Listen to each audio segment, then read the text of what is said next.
बांस का जंगल घना और रहस्यमय था। सूर्य की किरणें कभी कभी ही जमीन तक पहुंच पाती थीं, जिससे हवा में एक सतत कोहरा बना रहता था। किरण गरुड़ पंख की शक्ति से लैस होकर पेड़ों के ऊपर से उड़ता रहा, खोई हुई टीम की तलाश में।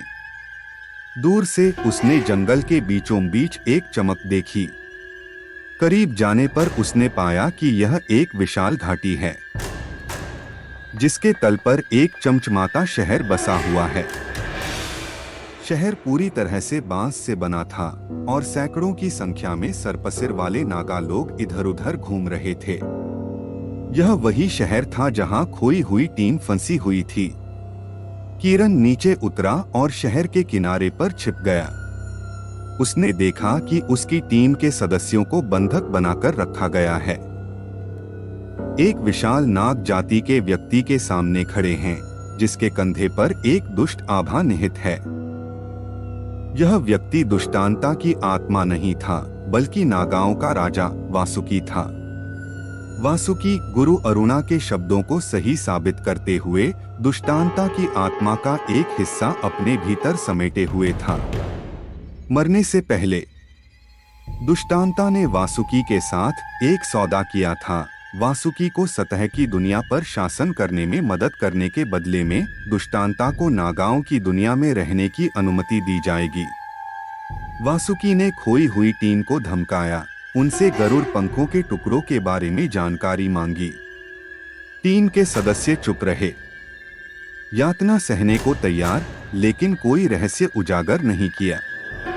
किरण जानता था कि उसे हस्तक्षेप करना है। गरुड़ पंख को हवा में फहराते हुए वह शहर के ऊपर से चिल्लाया, वासुकी, उन्हें छोड़ दो। वासुकी ने ऊपर देखा और किरण को देखा। वह दुष्टांता की आत्मा से प्रभावित हुआ, जो वासुकी को किरण को नष्ट करने के लिए उकसा रहा था। एक भयंकर हवाई युद्ध छिड़ गया। किरण अपनी गति और चपलता का उपयोग करके वासुकी के हमलों को चकमा देता रहा, लेकिन वासुकी का विशाल आकार और कच्ची शक्ति उसे परेशान कर रही थी। लड़ाई के दौरान किरण ने देखा कि शहर के केंद्र में एक ऊंचा मंदिर है। मंदिर के शिखर पर एक चमकदार वस्तु दिखाई दे रही थी। क्या यह गरुड़ के पंख का आखिरी टुकड़ा था?